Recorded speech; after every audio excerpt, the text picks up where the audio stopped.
आदित्याय नमः। मैं हूँ वामिका और आप सभी का हमारे चैनल आध्यात्मिक सागर में हार्दिक स्वागत है। आज भाद्रपद मास के रविवार को सुनिए रविवार व्रत की कथा। प्राचीन काल में एक राजा था और एक रानी थी। उनके पास सिपाही, घोड़े, दासियां, दास, धन दौलत सब कुछ था, सिर्फ उनकी संतान नहीं थी। इसी कारण वे दोनों राजा रानी बहुत दुखी रहते थे। संतान प्राप्ति के लिए उन्होंने हर तरह के दान, धर्म, धार्मिक अनुष्ठान, जप, मंत्र, पूजा पाठ आदि सब किया, लेकिन इससे उनका कोई फायदा नहीं हुआ। जब राजा और रानी वृद्ध होने लगे तो दोनों को बहुत ही चिंता हो गई। वे दोनों सोच में पड़ गए कि अब हमारे इतने बड़े राज्य का क्या होगा, कौन बनेगा इस राज्य का वारिस, कौन लेगा प्रजा की जिम्मेदारी। राजा और रानी दिन रात इसी चिंता में घुटने लगे। उन्हें खाने और पीने की भी सुध नहीं रहती थी। तो एक सुबह राजा के दरबार में एक साधु आता है तो दासी रानी को इत्तला करती है। तब वह दासी से कहती है, ये मेरा अंतिम दान धर्म है, इसके बाद मैं अपने हाथों से कोई दान धर्म नहीं करूंगी। रानी चावल भरा छाछ हाथ में लेकर बाहर आती है और साधु की झोली में भिक्षा डालने आगे बढ़ती है तो उसके चेहरे पर छाई उद्विग्नता साधु की दृष्टि में आती है। वह उससे पूछता है कि रानी साहिबा, आपको क्या हुआ है, आपको क्यों इतनी उदासी हो गई है। तब रानी साधु को सारी हकीकत बताती है और सिसकने लगती है। उस पर वह साधु कुछ पल गंभीर हो जाता है और कहता है कि चिंता मत करो रानी साहिबा, आपकी संतान की इच्छा पूरी हो जाएगी। आपकी कोख से एक पुत्र का जन्म होगा, मात्र वह 14 साल तक ही आप लोगों को मिलेगा। इसके आगे वह जीवित नहीं रह पाएगा।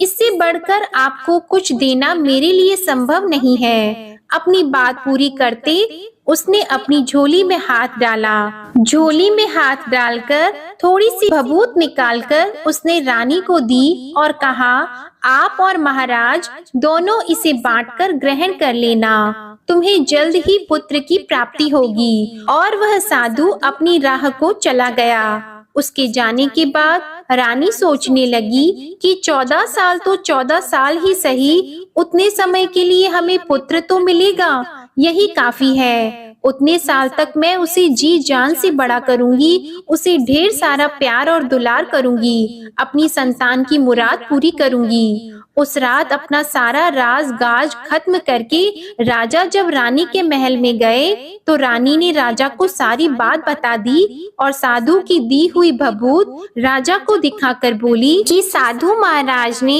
ये भभूत हम दोनों को ग्रहण करने के लिए दी है। राजा बोले, इतना दान और धर्म किया, जप और तप किया, उसका कोई फल नहीं मिला। अब इस भभूत से हमें क्या संतान प्राप्त होगी। उस पर रानी बोली, जब इतना सब कुछ कर लिया तो अब ये भी सही, क्यों हम उस साधु के क्रोध को बुलावा दें। राजा को अब किसी बात पर विश्वास नहीं था, पर रानी को दुख ना पहुँचे इसलिए वह राजी हो गया। और राजा रानी दोनों नहाते धोते हैं, फिर अपने भगवान का नाम का स्मरण करते हैं, अपने पुरखों को स्मरण करते हैं और उस साधु महाराज का नाम स्मरण करके वह भभूत बांटकर दोनों खाते हैं। उसके बाद दोनों निश्चित होकर सो जाते हैं। तो कुछ दिन गुजर जाते हैं और साधु द्वारा कहे अनुसार रानी गर्भवती हो जाती है। उस पर राजा और रानी दोनों की खुशी गगन में नहीं समाती। राजा रानी से बोलते हैं, महारानी सचमुच साधु महाराज की कृपा हो गई। तो 9 महीने बाद रानी ने एक सुंदर पुत्र को जन्म दिया। राजा ने बड़ी धूमधाम से पुत्र का नामकरण किया। सारे राज्य में 8 दिन तक अनशन तर्पण रखा, उत्सव मनाया गया।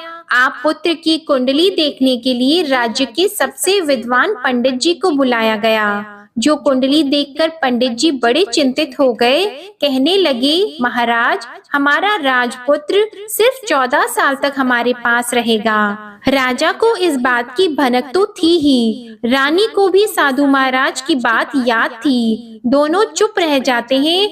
उसके बाद राजा और रानी बड़े प्यार से बेटे की परवरिश करते हैं, उसकी हर ख्वाहिश पूरी करते हैं और थोड़े समय के लिए ही सही भगवान ने संतान की अपनी मुराद पूरी कर ली। इससे वे समाधान मानते हैं। राजपुत्र दिन प्रतिदिन बड़ा होता है। जब वह 7 साल का हो जाता है तो राजा एक अच्छे गुरु की नियुक्ति करके उसे पढ़ाई लिखाई घुड़सवारी आदि 12 विद्याओं का शिक्षण देते हैं। जब वह सब शास्त्र विद्या में पारंगत हो जाता है और 12 साल की उम्र का हो जाता है, तब एक अच्छी सी राजकन्या खोजकर उसकी शादी करा देते हैं। तो 2 और साल बीत जाते हैं। बेटा 14 साल का हो जाता है।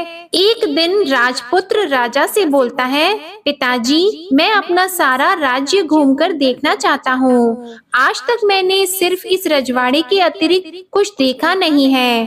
बेटे की बात सुनकर राजा चिंतित हो जाते हैं, क्योंकि पुत्र को 14वां साल शुरू हुआ ही था। अब कोई अनहोनी होने का वक्त नजदीक आ पहुंचा था, लेकिन राजा यह सब बातें पुत्र को बता नहीं सकता था। राजा अपने चेहरे पर खुशी लाकर बेटे से कहता है कि हाँ, जरूर जाओ बेटा, तुम्हें अपना सारा राज्य घूमकर देखना चाहिए। कहाँ क्या है ये सब जानना चाहिए। कल मेरे बाद तुम ही को तो राजा बनना है। मात्र एक बात का ध्यान रखें, तुम जहाँ जा रहे हो, क्या कर रहे हो, ये बात अपनी पत्नी को नहीं बताना।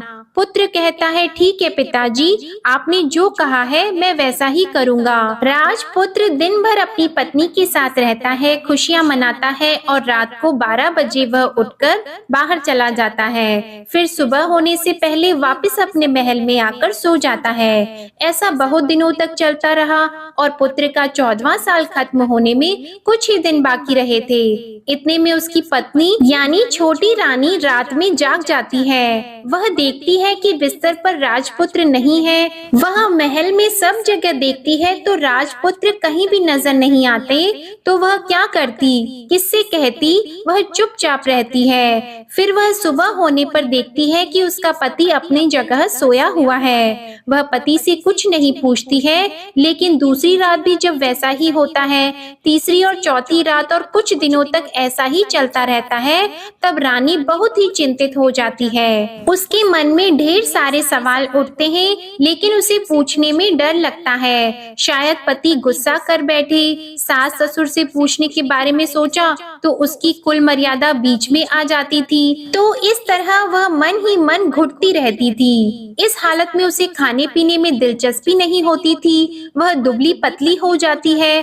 तो उस राज्य में फूल बेचने वाली एक बूढ़ी मालिन थी। वह हमेशा छोटी रानी को फूल देने उसके महल में आती थी। उस बुढ़िया का ध्यान छोटी रानी पर पड़ जाता है। वह उससे पूछती है, बेटी, तुम्हें किस बात का दुख है? तुम इस तरह सूख कर कांटा क्यों बनी हो? उस पर रानी कहती है, क्या बताऊं तुम्हें अम्मा, तुम्हारा राजपुत्र हर रात्रि को बाहर चला जाता है और सुबह वापस लौट कर आ जाता है। वह कहाँ जाता है, क्या करता है, यह सोच सोच कर मैं अन्न जल ग्रहण नहीं कर पाती हूँ और सूख सूख कर इस तरह कांटा बन रही हूँ। बुढ़िया सब बात सुनकर उसे एक उपाय बताती है कि बेटा ऐसा करना, आज रात को तुम सोना मत, उसके पीछे जाकर देखना कि वह कहाँ जाता है, क्या करता है और उसकी अच्छी तरह से पहरेदारी करना। तो छोटी रानी बोली कि अगर मुझे नींद आ गई तो बुढ़िया बोली कि तुम्हें नींद न आए इसलिए एक काम करना, अपने बाएं हाथ की उंगली में एक जख्म कर देना, उस पर थोड़ी सी मिर्ची छिड़कना, उससे तुम्हें बड़ी जलन होगी और उस पीड़ा से तुम्हें रात भर नींद नहीं आएगी। रानी बुढ़िया के कहे अनुसार वही करती है।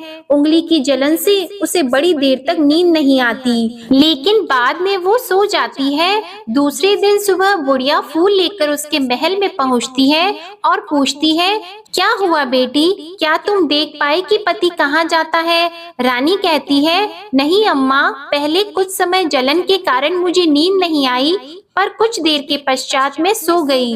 बुढ़िया कहती है, कोई बात नहीं, आज तुम उंगली पर पहले से थोड़ा बड़ा जख्म करना और ज्यादा मिर्च लगाना। तो रानी ने वैसा ही किया। परंतु वह सिर्फ पति को बाहर निकलते हुए देख पाती है, उसके पीछे नहीं जा सकती क्योंकि उसे फिर से नींद आ जाती है। दूसरे दिन सुबह बुढ़िया आती है तो उसके पूछने से पहले ही रानी रोककर कहती है, अम्मा, मैं आज भी उसकी पहरेदारी ठीक तरह से नहीं कर पाई। बुढ़िया कहती है, रोना नहीं बेटी, सब कुछ ठीक हो जाएगा। तुम आज रात जख्म और बड़ा करना और उस पर ज्यादा मिर्ची लगाना, और एक काम करना कि जब वह जाने के लिए निकलता है तब उसका रास्ता रोकना। बुढ़िया ने जैसा बताया रानी ने वैसा ही किया। आज रात उसे नींद नहीं आती है। पति जब रात को महल से निकलने के लिए चलने लगता है तो वह बुढ़िया ने जैसा बताया वैसे ही करती है। दौड़कर जाकर पति का रास्ता रोकती है और कहती है, कहाँ जा रहे हो, किससे मिलने जा रहे हो, मुझे बताओ। राजपुत्र उसे समझाने की बहुत कोशिश करता है। देखो, अगर मैंने तुम्हें यह बता दिया तो मैं तुम्हें दोबारा नहीं मिल पाऊंगा। रानी कहती है, कोई बात नहीं, ना मिल पाओ, लेकिन आप रात के समय कहाँ जाते हो यह मुझे बता दो। राजपुत्र निरुपाय हो जाता है। पत्नी की जिद के आगे उसकी एक नहीं चल पाती। ठीक उसी समय उसका 14वां साल खत्म हो रहा होता है, 15वां साल लगने वाला होता है। जो होता है वह हो जाने दो, यह सोचता है और कुछ चावल मंत्रों से सिद्ध करके पत्नी को देकर कहता है कि इन चावल के दानों को हाथ की मुट्ठी में पकड़ना। पहले दाएं हाथ में पकड़े चावल मेरे ऊपर फेंकना, मैं कौन हूँ तुम्हें पता चल जाएगा। बाद में बाएं हाथ में पकड़े चावल मेरे ऊपर फेंकना, मैं जैसा था तुम्हें मिल जाऊंगा। लेकिन यदि तुम बाएं हाथ के चावल मेरे ऊपर फेंकना भूल गई तो मैं तुम्हें कभी नहीं मिल पाऊंगा। रानी ने कहा, नहीं भूलूंगी। रानी बड़े आत्मविश्वास के साथ यह कहकर दाएं हाथ में पकड़े चावल पति के ऊपर फेंक देती है तो राजपुत्र एकदम एक विशाल घोड़ा बन जाता है। एकदम उम्दा सफेद गर्दन पर लंबी अयाल देखते देखते वह तेजी से दौड़ने लगता है। रानी उस घोड़े को एकदम भौचक्की होकर देखने लगती है और पति ने बाएं हाथ के चावल फेंकने की जो बात कही थी वह भूल जाती है। उसकी आंखों के सामने घोड़ा महल से बाहर निकलकर चला जाता है। घोड़ा जो महल से बाहर जाता है तो वापस नहीं आता। अब रानी को बड़ा पश्चाताप हुआ। वह स्वयं को कोसने लगती है, लेकिन अब उसका कोई फायदा नहीं होने वाला था। राजपुत्र अब वापस नहीं आने वाला था। सुबह होते ही महाराजा को सब बात पता चली। उन्हें बहुत दुख होता है। वे बिस्तर पकड़ते हैं और राह देखते हैं कि एक दिन उनका बेटा वापस आ जाए। इस तरह 1 महीना गुजरता है, 3 महीने गुजरते हैं, आखिर 6 महीने पूरे हो जाते हैं। राजपुत्र का कोई अता पता नहीं चलता। प्रधान राजपुत्र को ढूंढने के लिए राज्य के गांव-गांव सिपाही भेजता है, लेकिन उन्हें कोई सफलता नहीं मिलती। इधर रानी अपनी हठ के कारण पति गायब हो गया है, ये सोचकर स्वयं को मन ही मन कोसती है और प्रण लेती है कि कुछ भी करके पति को ढूंढ कर लाएगी और उसे वापस घर लेकर आएगी। एक दिन सुबह उठकर सास ससुर के महल में जाती है और कहती है कि मैं अपने पति की खोज में जा रही हूँ। महाराजा को और क्या चाहिए था, कुछ भी करके उनका बेटा उन्हें वापस मिलने चाहिए था। वे बहू को जाने की अनुमति देकर कहने लगे, बेटी तुम्हें जो चाहे वह करो, जहाँ जाना है वहाँ जाओ, लेकिन हमारे बेटे को वापस लेकर आओ। अब रानी अपना शाही भेष बदलकर एक सेठानी बन जाती है। कुछ दासियों को, कुछ नौकरों को साथ ले लेती है, कुछ सामान साथ ले लेती है और राज्य की सीमा पर जाकर वहाँ एक भोजनालय खोल देती है। वहाँ आने वाले सब यात्रियों को खाना मुफ्त में देने लगती है। मात्र एक शर्त रखी कि खाने वाले को उसकी देखी हुई कोई अजीब चीज उसकी मालकिन को यानी राजकन्या को बतानी पड़ेगी, तो वहाँ आने वाला हर नागरिक अपनी तरफ से मैंने ये देखा, मैंने वह देखा कहकर वहाँ से मुफ्त खाना खाकर जाता था। परंतु रानी को जो बात चाहिए थी वह अब तक नहीं मिली थी। ऐसे ही कुछ दिन बीत गए तो रानी के महल में फूल लेकर जाने वाली बुढ़िया के एक बेटा और बहू थे। उनका एक छोटा बेटा था, यानी बुढ़िया का एक पोता था। तो बेटा और बहू सुबह काम के लिए निकलते थे तो पोते को संभालने की जिम्मेदारी बुढ़िया पर रहती थी। दिन भर पोते को संभालती थी। एक दिन बुढ़िया को पान खाने की आदत थी, तो पान लगाने के लिए चूना चाहिए था। वह उसे तैयार करने के लिए सीपी लेकर आई। इन सीपियों को भूनने के लिए गोबर के कंडे चाहिए थे। कंडे इकट्ठा करने के लिए वह बांस की टोकरी लेकर चरवाहे के मैदान में गई। वहाँ बहुत सारे कंडे थे। उन्हें जमा करते करते उसे घर आने में अंधेरा हो गया। इस ओर शाम होते ही काम से वापस आकर बेटा और बहू घर पहुँचे तो देखा कि बच्चा घर पर अकेला है और रो रहा है। वे दोनों गुस्से से लाल पीले हो गए।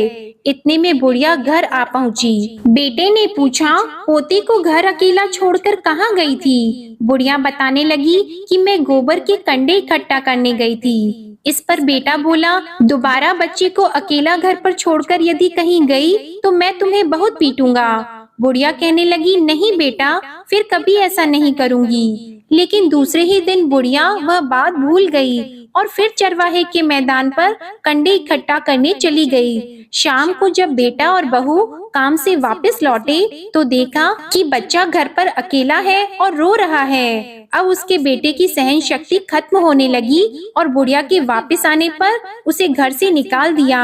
बुढ़िया रात भर घर के बाहर अंधेरे में बैठी रही और सुबह होते ही हाथ में टोकरी लेकर कंडे इकट्ठा करने के लिए निकल गई। उस दिन उस पर कंडे इकट्ठा करने का मानो पागलपन सवार हो गया था। कंडे इकट्ठा करते करते जब अंधेरा हो गया उसे मालूम ही नहीं चला।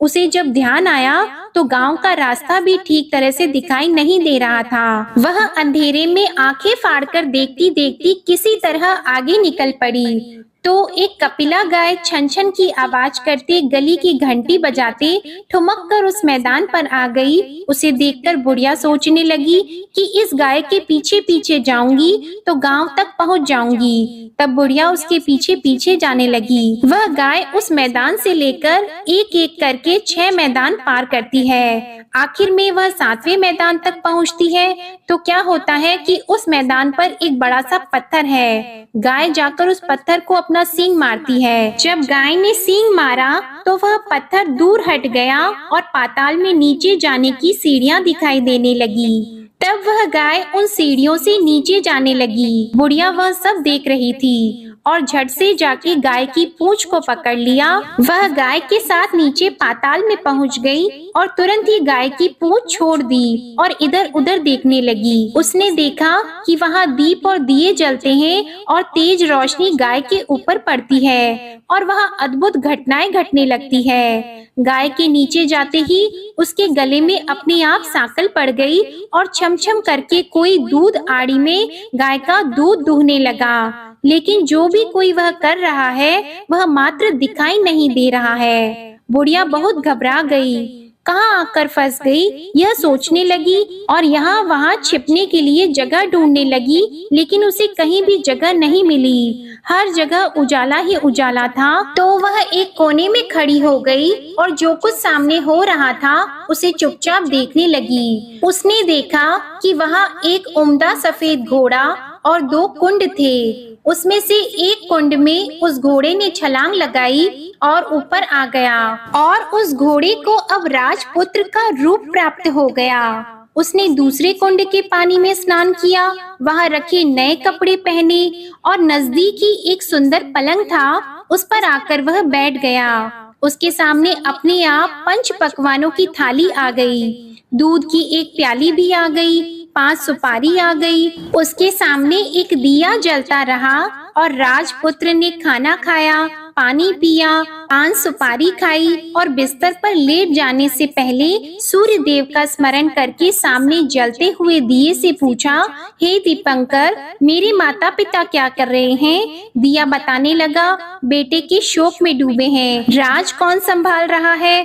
तो उसने बोला कि राज्य प्रधान संभालते हैं। उसने पूछा कि मेरी पत्नी क्या करती है? तो दिए ने बोला कि उसने चौराहे पर भोजनालय शुरू किया है और आते जाते लोगों से वह नई खबर के बारे में पूछती रहती है। दिए के यों कहते ही राजपुत्र कहने लगा कि ठीक है। उसके बाद वह सो गया बुढ़िया कोने में खड़ी हुई सब देख रही थी। ऐसी अद्भुत घटना उसने जिंदगी में पहली बार देखी थी। उसे अंदर ही अंदर चुलबुलाहट होने लगी। वह अपनी भूख प्यास भूल गई और आगे क्या होता है कि उसे उत्सुकता से देखने लगती है। लेकिन उसके बाद और कुछ घटनाएं नहीं घटती। रात गुजर गई और सुबह हो गई। पलंग पर सोया हुआ राजपुत्र उठा और फिर से पहले वाले कुंड में छलांग लगाई। तो अब वह फिर से घोड़ा बनकर कुंड से बाहर आ गया। वह तेजी से उच्च पाताल नगरी से बाहर निकल गया, लेकिन वह कहाँ गया, बुढ़िया को कुछ पता नहीं चला।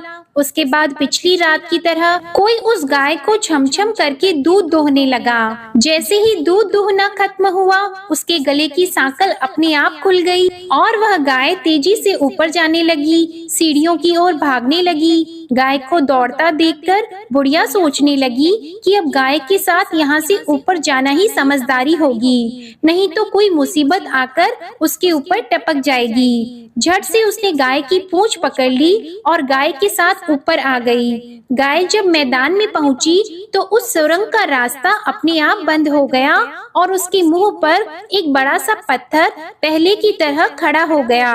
ऊपर आकर वह गाय जंगल की ओर निकल गई। इधर बुढ़िया एकदम बावली सी हो गई। उसने पाताल नगरी में जो कुछ देखा था वह जल्द से जल्द किसी को बताने के लिए उतावली हो गई। उसे एकदम याद आया कि नगर की सीमा पार कोई औरत भोजनालय चलाती है और नई बात बताने वालों को अच्छा खाना पीना मुफ्त में देती है। वह सोचने लगी कि क्यों न मैं ये बात उस औरत को जाकर बताऊं। यदि उसे ये बात पसंद आ गई तो बाकी जीवन खाने पीने के झंझट से मुक्ति मिल जाएगी। बुढ़िया ने मन में तय किया और तुरंत उस भोजनालय के द्वार पर टंगे नगाड़े के सामने खड़ी हो गई और जोर जोर से नगाड़ा बजाना शुरू कर दिया। नगाड़े का इस तरह शोर सुनकर मालकिन यानी छोटी रानी मन में प्रसन्न हो जाती है कि शायद कोई बड़ी बात लेकर यहाँ आया है। रानी सिपाहियों को आदेश देती है, जाइए और जो कोई आया है उसकी अच्छी तरह खातिरदारी कीजिए। आदेश पाते ही सिपाही नीचे दौड़ गए तो एक बुढ़िया नगाड़ा बजा रही थी। उन्होंने पूछा, क्यों नहीं बुढ़िया, क्या हुआ, क्यों नगाड़ा बजा रही हो? बुढ़िया बोली, कुछ नहीं बेटा, यहाँ खाना मिलता है ना, इसलिए आई हूँ। खाना चाहिए मिलेगा, लेकिन तुझे कोई नई बात बतानी पड़ेगी। हाँ बताऊंगी, एक बात मालूम है मुझे। इस पर सिपाही उसे अंदर लेकर गए। उनको मालकिन का आदेश था कि जो कोई बूढ़ा बुजुर्ग वहाँ आए उनके साथ अच्छी तरह पेश आना, उनका अच्छे से आदर सत्कार करना। तो सिपाही ने उस बुढ़िया का भरपूर आदर सत्कार किया। यह उसे बड़ी सिद्ध थाली भरकर व्यंजन परोसते हैं। बुढ़िया कुछ दिनों से भूखी थी, वह खाने पर टूट पड़ी। खाना खाने के बाद सिपाही ने उसे नई साड़ी पहनने को दी। उसके बाद उसे लेकर रानी के पास आए। बुढ़िया और रानी ने तुरंत एक दूसरे को पहचान लिया। तब रानी ने बुढ़िया से कहा कि अम्मा अब बताओ तुमने क्या नई बात देखी है? नई बात? मैंने कोई नई बात नहीं देखी है। बुढ़िया बोली, वह तो मेरे पास तुम्हें देने के लिए खाने के पैसे नहीं थे, इसलिए मैंने झूठ कहा और नगाड़ा बजाया। रानी ने कहा, अम्मा घबराना नहीं, मैं किसी को तुम्हारा नाम नहीं बताऊंगी। फिर भी बुढ़िया ने कहा कि मेरे पास कोई नई बात नहीं है। इस पर रानी ने उससे कहा, देखो अम्मा, यदि तुमने मुझे वह नई बात बताई तो जिंदगी भर मैं तुम्हारी देखभाल करूंगी और तुम्हें रानी माता की तरह रखूंगी। अब बुढ़िया बताने को तैयार हो गई। उसने जो कुछ उस चारागाह वाले मैदान पर देखा था वह सब कुछ कुंवर रानी को बता दिया। बुढ़िया की वे बातें सुनकर कुंवरनी को यकीन हो गया कि वह राजपुत्र उसी का पति है। वह तुरंत बुढ़िया से कहने लगी कि अब माँ मुझे उस जगह पर ले चलो। तब बुढ़िया बोली, नहीं बेटी, वह पाताल राज्य है, सांप है। यदि किसी ने तुम्हें देख लिया तो तुम्हारी जान खतरे में पड़ सकती है। लेकिन रानी उसकी एक भी नहीं सुनती, उसे उस जगह ले जाने के लिए हठ करने लगी। आखिर में बुढ़िया ने उसका कहना मान लिया और कहने लगी, ठीक है, मैं तुम्हें वहाँ ले जा सकती हूँ, पर आज नहीं, कल वहाँ जाना है तो शाम को ही जाना होगा। तो दूसरे दिन दोपहर को रानी बुढ़िया के साथ उस मैदान पर गई और एक जगह छुपकर गाय के आने की राह देखने लगी। दिन ढलते ही अंधेरा गिरने लगा और गाय हमेशा की तरह वहां आ गई। मैदान के उस कोने में जाकर उसने पत्थर पर सींग मारा तो छत से पत्थर हटकर वहां सुरंग में जाने का रास्ता खुल गया। गाय उस रास्ते से नीचे उतरने लगी तो बुढ़िया रानी से कहने लगी, जल्दी आगे बढ़ो, हम गाय की पूंछ पकड़कर नीचे उतरेंगे। तो दोनों गाय की पूंछ पकड़कर नीचे उतर गईं। बुढ़िया पहले जिस कोने में छिपी थी उस कोने में छिप गई। अब नीचे सब कुछ पहले जैसा घटित हो रहा था। गाय के गले में अपने आप सांकल पड़ गई। कोई अदृश्य रूप से उसका दूध दोहने लगा। एक सफेद उम्दे घोड़े ने आकर एक कुंड में छलांग लगाई तो राजपुत्र के रूप में ऊपर आया।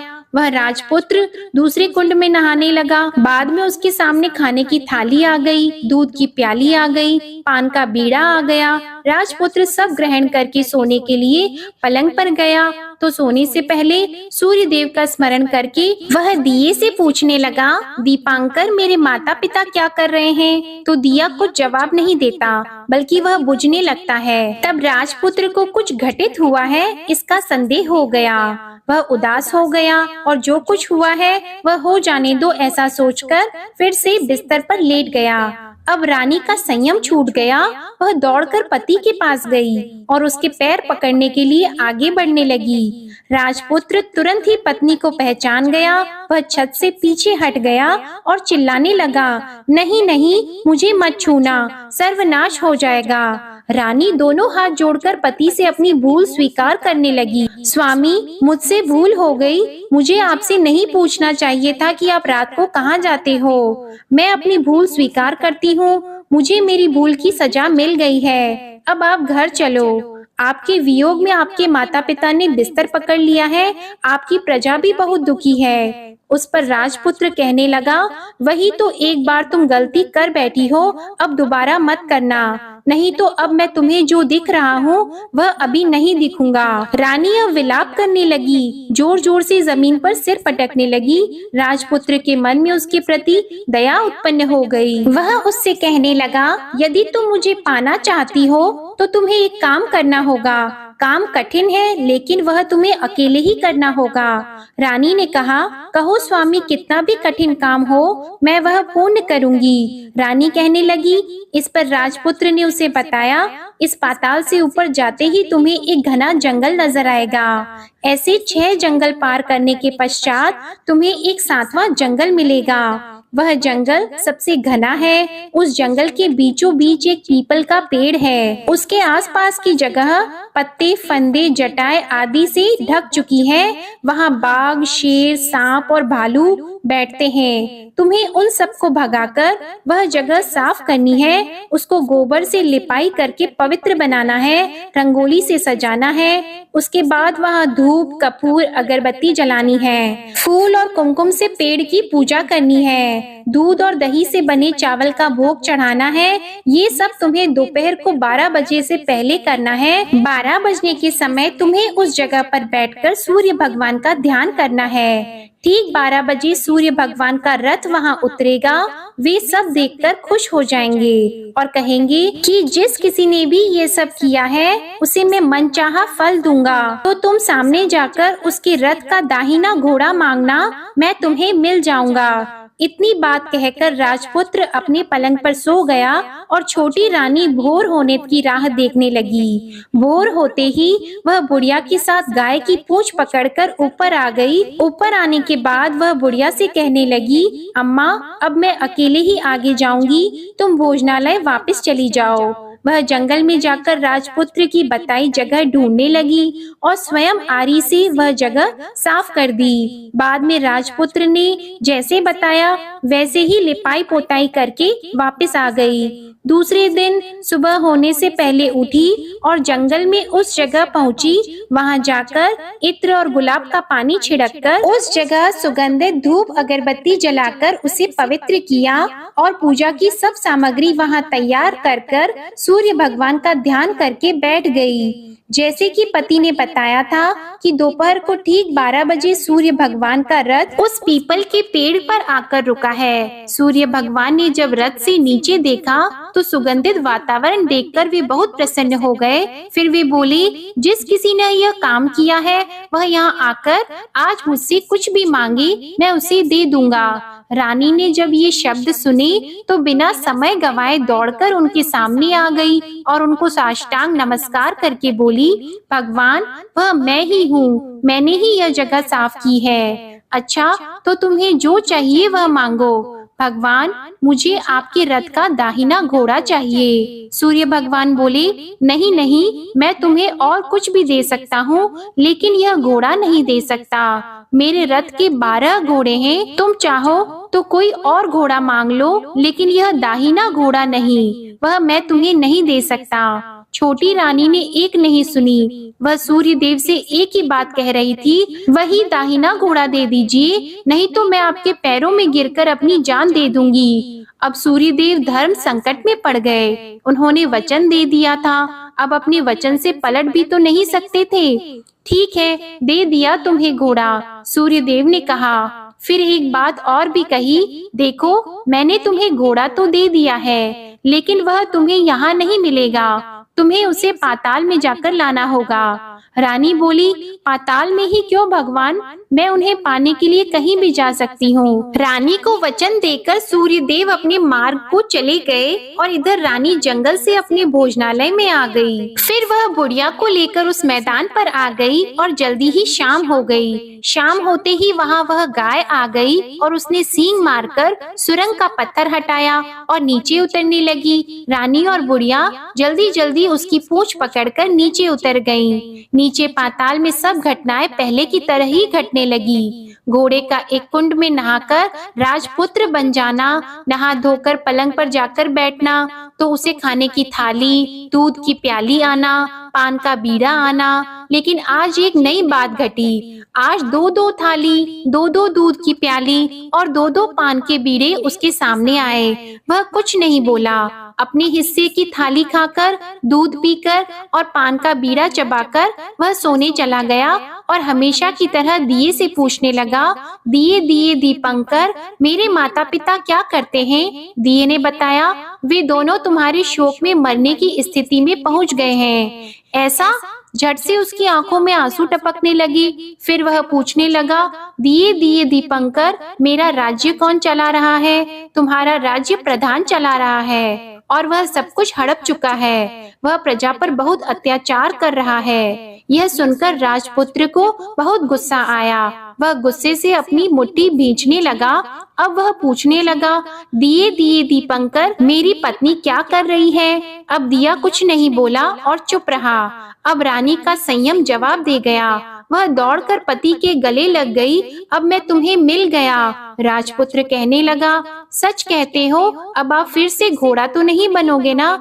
नहीं, दोबारा घोड़ा नहीं बनूंगा। तुमने जो इतने सारे कष्ट उठाए हैं मुझे पाने के लिए, इसलिए सूर्य देव ने मुझे सदा के लिए घोड़े के जन्म से मुक्त कर दिया है। राजपुत्र ने बड़े प्यार से कहा और उसे गले लगाया। उसके आंसू पोंछे और कुछ देर के पश्चात सुबह हो गई तो गाय की श्रृंखला टूटकर वह ऊपर भूलोक जाने लगी। रानी, राजपुत्र और बुढ़िया उसकी पूंछ पकड़कर ऊपर आ गए। ऊपर आने पर वे सीधे भोजनालय में पहुँचे। वहाँ का सब सामान लोगों में बांट दिया और उसको ताला लगाकर अपने राज्य में लौट आए। राजपुत्र वापस आता है और उसके तेवर देखकर प्रधान घबरा जाता है। राजपुत्र ने उसे बंदी बनाकर कैद खाने में डाल दिया और राज्य की बागडोर अपने हाथ में ले ली। उसके बाद वह अपने माता पिता को मिलने उनके महल में गया। तब राजपुत्र क्या देखता है कि उसके माता पिता उसके शोक में अस्थि पंजर बने हुए हैं। पुत्र को वापस आया देखकर मरणासन राजा रानी की आंखों से टप टप आंसू बहने लगे। इन दोनों ने पुत्र को गले लगा लिया, उसे प्यार से सहलाया और इतना होने के बाद उनकी सेहत में एकदम सुधार आने लगा। वे अब बिस्तर से उठकर बैठ गए हैं, पुत्र को आशीर्वाद देने लगे हैं। राजपुत्र के आने की खबर तुरंत ही राज्य में फैल गई। प्रजा खुशी से फूली नहीं समाई। प्रजाजन राजमहल के सामने इकट्ठा हो गए। राजपुत्र ने भी उन्हें दर्शन दिए और आज से उन्हें कोई दुख नहीं पहुंचाएगा, ऐसा वचन भी दिया। अब राजा अपने पुत्र का राज्याभिषेक करके उसे सिंहासन पर बिठाता है और बहू को महारानी का दर्जा देता है और स्वयं अपनी पत्नी के साथ ईश्वर स्मरण करते खुशी से दिन बिताता है। महाराजा बना राजपुत्र अच्छी तरह से राज्य चलाने लगा और अपनी पत्नी के साथ सुख शांति से जीवन बिताने लगा। उस बुढ़िया को रानी ने अपने ही पास रख लिया और उसकी अच्छी तरह से देखभाल करने लगी। बुढ़िया और उसके बुढ़ापे के दिन खुशी से गुजरने लगे। प्रेम से बोलिए भगवान सूर्य नारायण की जय। आपको ये कथा अच्छी लगी हो तो प्लीज वीडियो को लाइक करें, शेयर करें और कमेंट में भगवान सूर्य नारायण की जय जरूर लिखिएगा। और हमारे चैनल आध्यात्मिक सागर को भी सब्सक्राइब करके बेल आइकन प्रेस करें। धन्यवाद।